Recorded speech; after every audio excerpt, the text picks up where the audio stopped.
Hi, welcome back to another weekly garden update. For those of you who are new to the channel, I am in Zone 8B, about a half hour from College Station, Texas, which is about an hour and a half from Houston. Okay, let's start over here at the trees. This is my wife's calamansi tree, and it's not getting a whole lot bigger yet, but it's also looks pretty healthy and doesn't mind being in real soil that much. So that's a win so far. Okay, here's my lime tree, and as you can see, but the fact that it's basically a stick, yeah, that did not go well. This is a bad place to plant. It basically drowned, and I think it's got bugs eating it. So we're just gonna give up on that one. Okay, this first bed is my bed of leftover plants. Down here at the end, I've got a mix of jalapenos and habaneros. I don't know what's what. I'll find out when they put fruit on. And it looks like they're just starting to fruit. But I've also got some bugs on that one. That one on the other side, you can see it's got a flower. Bugs seem to be an issue out here. Over here we have tomatoes, and I couldn't tell you what variety they are. I didn't label things that well, but they're tomatoes. And I don't have enough supports, so I just grabbed sticks and tied them off to the sticks, and that seems to be working just fine. Got lots of sticks. Okay, moving on to this bed. This was supposed to be my tomato bed. It's mostly eggplant, I know. But at the end, you can see this is one of my 2 heirloom tomatoes, the only one that survived. And it's starting to put on flowers. Look up there if the camera will focus.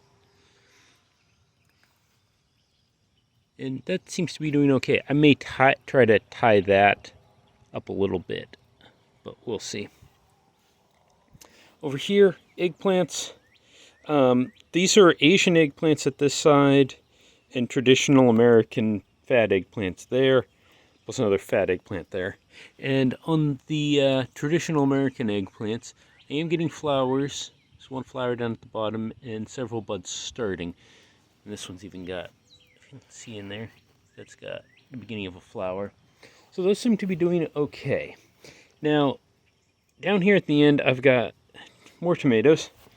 These were my successful original tomatoes. And they're putting on fruit, along with more flowers. So this has the potential to be a huge producing plant. I did prune off a bunch of the extra and just left it there. And same thing with this. This one got pruned. This one doesn't have a lot of flowers. You can see it's got a few. And I've got one fruit there. It looks like some of my flowers fell off. And it's more of the same on the other side. Now this bed here, this next one, this was going to be my pepper bed, and it ended up entirely filled with serranos because we planted too many of these. I've got probably a dozen peppers off these so far. I'm a little concerned about the yellowing there, because that should be at the beginning of a pepper, and it looks like it's died off. Same over there. But I'm definitely getting fruit. And a little bit of crumpled leaves. If anyone knows what causes those crumpled leaves, I'm a little concerned about that. This one's got some more fruit coming up. I just recently found out mature serranos will turn red, so I'm going to give those some time. If you look over there, you can see all these little white spots on that plant and that plant. So I've got more flowers. Same over there with that one. Oops. That one I'm right next to. So hopefully it will be spicy in the future. Now let's talk about the tires. That one is entirely weeds. This one had 3 watermelons in it. It's down to 1. The other 2 died off long ago. But this watermelon seems to be doing okay. And as you can see down there, we got fruit or flowers starting on my watermelon plants. This is my wife's watermelon. So that's doing well. Over here, I've got my buckets of garlic, and this is just grocery store garlic from H-E-B that had been sitting around too long, so we planted it. And that seems to be doing well.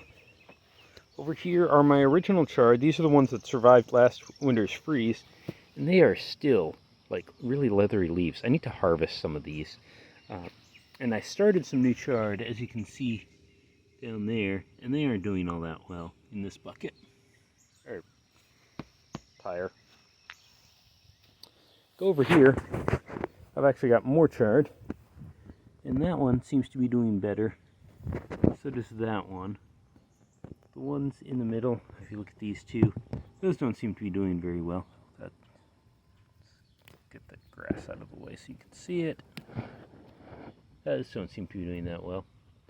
Now these, we're not sure if those are weeds or peppers, because my wife threw down a bunch of bell pepper seeds and then nothing happened for a while, and then those popped up. So I don't know, those might be peppers. I got grass everywhere. I think these are eggplant. I did put a couple tomatoes in this bed just because I had extra tomatoes. And over here we've got the bok choy forest. These haven't been getting harvested as fast as they should, and as you can see, they're putting on flowers. I did not realize bok choy would do this. Makes sense. So we're just kind of letting those go and see if we can actually get some fruit off them. Then over here we've got the tomato buckets. This was from my late planted tomatoes. I didn't get as much tomatoes as I wanted over there, so I just planted some more late, and here they are. This one was cloned from a sucker on the really big tomato that's being successful. So we'll see how this does. It's already putting on fruit. I'm a little worried about it putting on fruit when it's that small. I kind of like it to get bigger before it does that. Oh, and there's a sucker. Just, if you're new to tomatoes, if you see these little things coming out like in an armpit of a plant, you probably want to just break those off. They're going to suck resources out of the plant. Like you're not having enough coming up from the root system to support it for nutrients. But they can be used to clone the plant. So if you let that little sucker, instead of breaking it off like I just did, you let it get 6 inches long or so, you can cut it off, put it in the ground, and you end up with a completely new tomato plant, which is actually how that tomato plant here was created. The problem is if you do that, you end up with a smaller, younger tomato plant, and when winter hits, it won't have produced and everything freezes. So, yeah. It's an option. You can do it. I tried it just for fun. Okay, moving on. Over in this bed, I've got more of my leftover plants. At that edge, you can see I've got 1, 2, 3 unknown type peppers. And then in the middle, I've got 1, 2, 3, 4, 5 tomato plants. And these were all late seedlings that I didn't get into the ground for a while, and just finally got around to planting a week or so ago. And they aren't doing particularly well, but they were overcrowded for so much of their lives. Give it some time to expand. Now, this bed of onions, this section of onions, was intended to be used for scallions. And as you can see, they're bulbing up. So we're going to get some real onions out of this, just because my wife doesn't harvest the scallions as fast as she was expecting. And I overplanted. Now over here we've got squash. I've referred to these as cucumbers on several previous videos, and my wife's corrected me that I was wrong. So we've got 3 squash plants. I'm trying to keep the runners at least within the bed. We'll see how well that works. Not optimistic so far. Okay, let's go see the peach tree, because I haven't seen it in a while.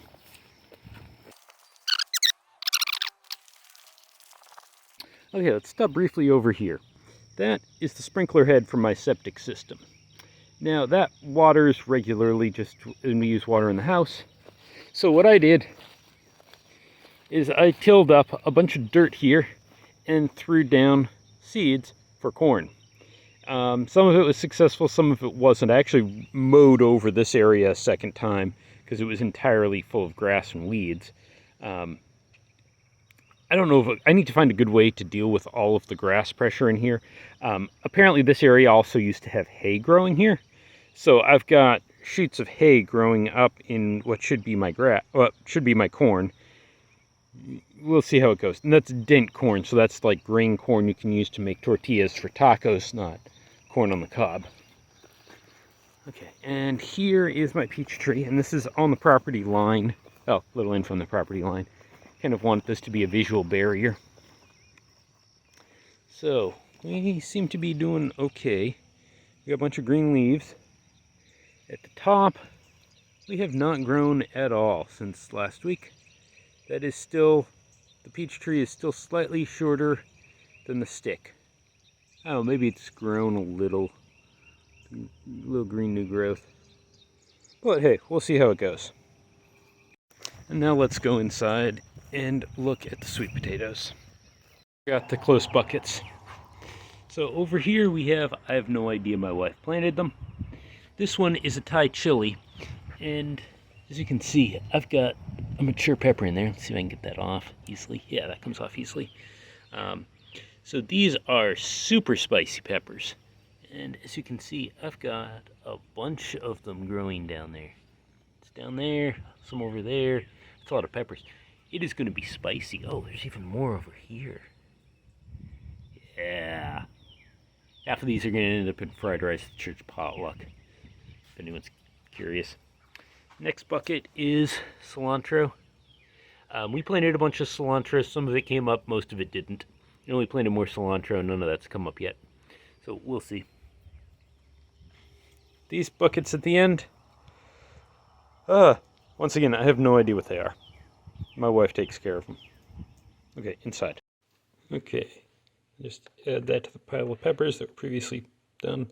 So here's some serranos that were previously harvested. Let me turn the light on. There's the serranos, old serranos, new serranos, Thai chilies.